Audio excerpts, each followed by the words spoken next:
with the ban list being around the corner, I thought it'd be the prime time to, instead of giving you guys a ban list prediction, we fix this camera angle, that's way better. I think I got to give you guys prime time, instead of giving you guys a ban list prediction, is giving you guys my thoughts on how I would personally fix the format.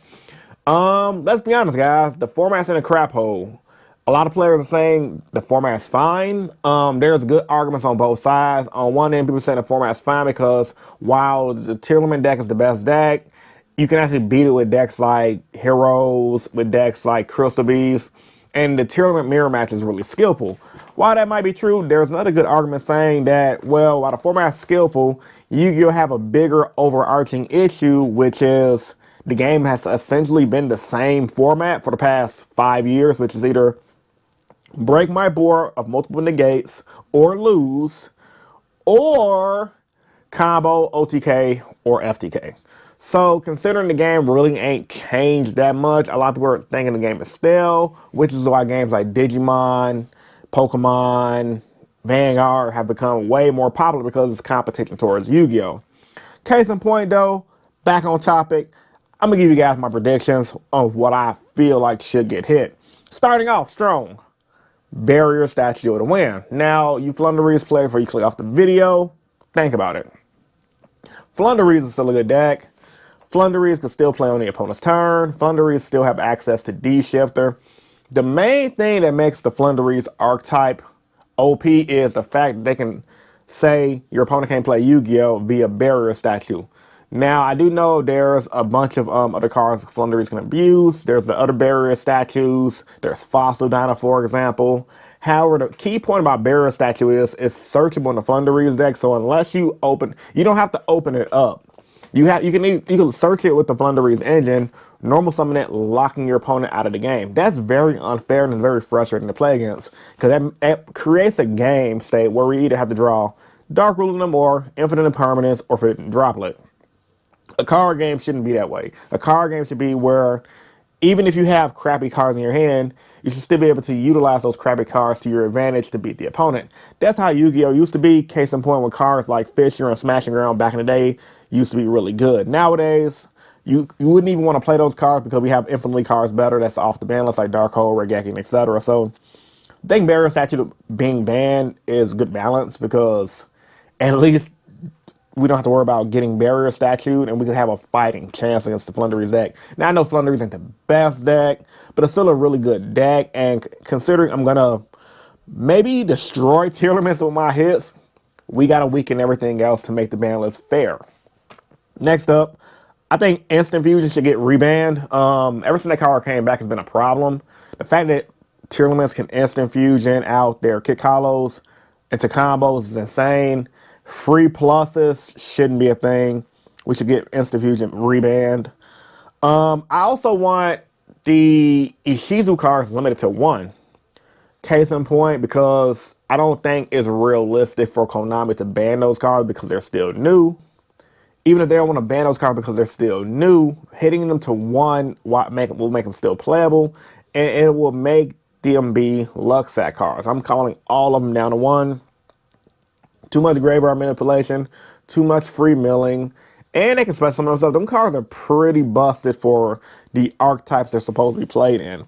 Now, I don't think they were designed that way originally, or maybe they were. Konami's R&D is kind of a little bit all over the place. They're really unpredictable because on one end, they give us weak archetypes that is kind of like, well, outside of a block format, these archetypes are not going to be good.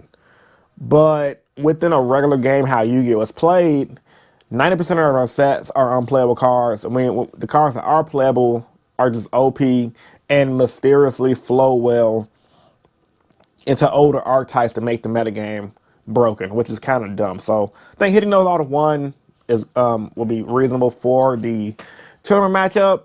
It'll weaken the deck because Tearlaments, in my opinion, wasn't really that big of a problem. They were only a serious issue once the Shizu cards came out because they gave Shizu they gave Tearlaments rather faster access to rank 4 plays via Abyss Dweller and Baguska, which can steal games by themselves. And in addition to that, the graveyard manipulation and the extra milling makes the Tearlaments deck 10 times more consistent and better. So by limiting those cards to 1, I think it'd be really good as well. I also want Havness ban. See, I think Kick Kalos is good.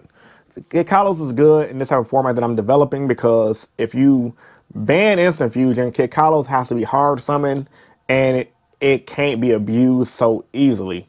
But if we ban Havness, the reason why you want to ban the Havness over Kid Kalos. Now, I don't know how the OCG did it. I know OCG banned Kid Kalos. I don't know if they limited Havness to one or banned it, or I don't know what they did exactly because I don't remember the list.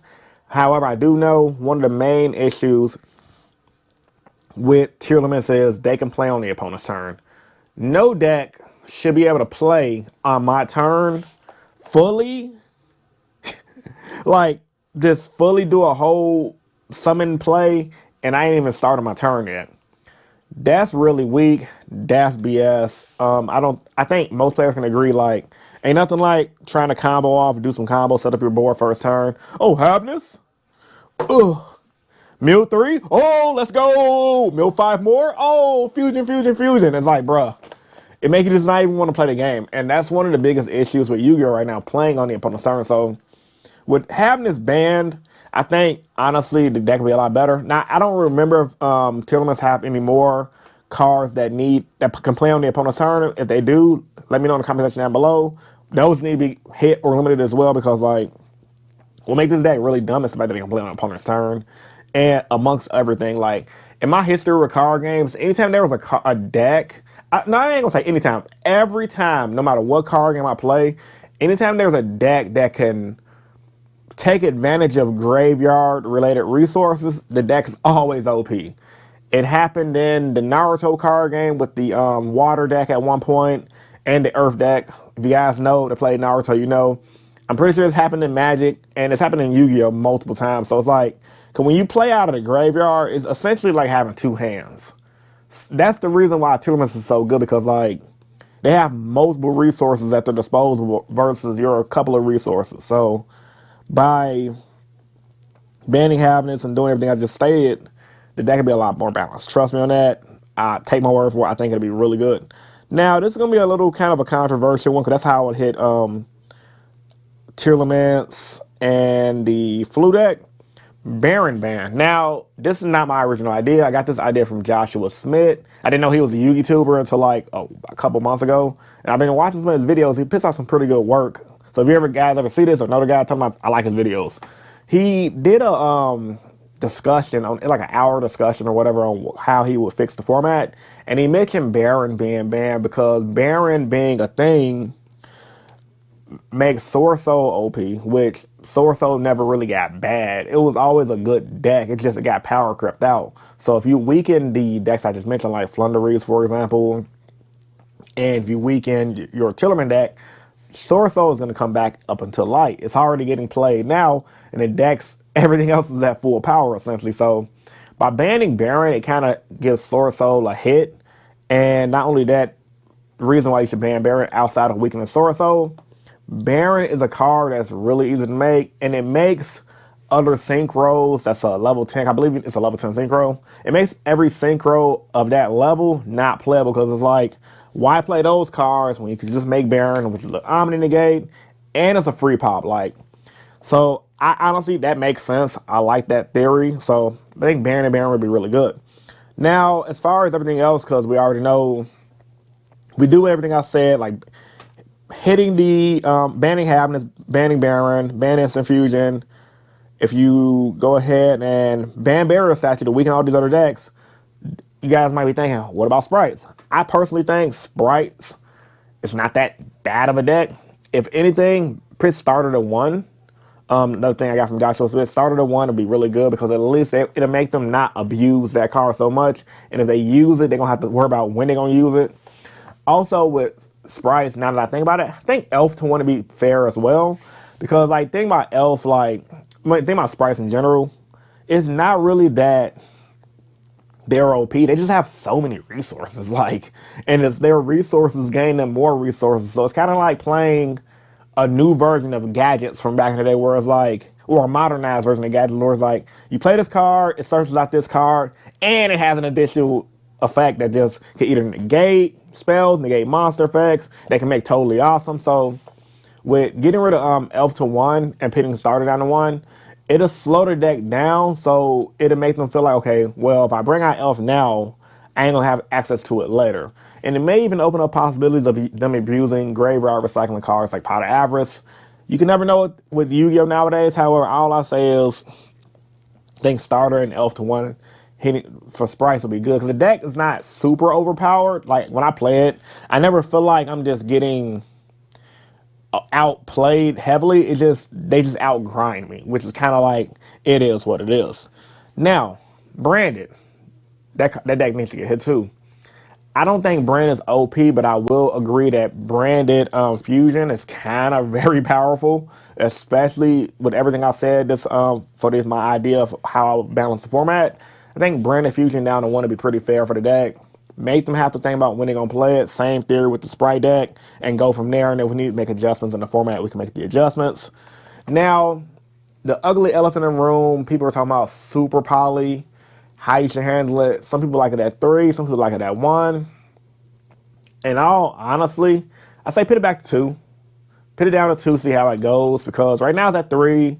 It's one of the best side deck cards in the game, if not main deck card. And even with these hits right here, Tearlaments is still going to be a strong deck. And a lot of decks abuse Super Poly, even decks that was powerful before this format, like Invoke Dogmatica, for example. I think putting it down to 2 just to see how the consistency of it will be, just to make sure people don't open it up all the time. I don't think it needs to get banned per se. Put it down to 2, see how it goes, and if it's still OP, put it down to 1 and or ban and go from there. Now, lastly, I just want to do a quick little wish list thing. I like Fiber Jar. I want to see Fiber Jar come back into the game. Fiber Jar is one of my favorite cards in Yu-Gi-Oh! I remember when that card came out when I was a kid. I thought it was the most insane card. The fact that when it flips up, both players shuffle back everything from the field and grab into the deck and then draw a fresh hand. That might sound OP, but if we really think about it right now, will you really play Fiber Jar in your deck? Because it's so much. You got to set the card, hope your opponent run into it to even get like a good plus off of it. And you have to hope they don't have a negate. And if I'm correct, I think Ash Blossom would negate Fiber Jar. What did negate Fiber Jar? Let me know in the comments down below. I think Ash Blossom would negate Fiber Jar because Fiber Jar would allow your opponent to draw. So I feel like the game has power crept itself enough to the point where cards like Fiber Jar could be a thing. I mean, if it came back, I would tech it. But I feel like people should have cards in flip decks, like decks that like to set stuff and flip it face up, like Shadows, for example. They should have more threatening flip effects. And I think a flip effect like Fiber Jar could be really good. We already got back Cyber Jar, and ain't doing nothing. I remember when I was calling Cyber Jar to come back years ago, everyone was like, oh, Cyber Jar is too OP. Came back, is doing nothing. It's one of my favorite cards in the game. It's also one of my favorite cards, but it's kind of, the game has gotten to a point where it's too fast for the jars to do anything. I personally think Fiber Jar wouldn't be that OP. I could be wrong, but I think I would like to see it come back for a format. So, tell me what you guys think about me fixing the balance in the comment section down below. Do these fixes work? Let me know. If there was something I missed, also let me know, because like there's tons of cards to talk about.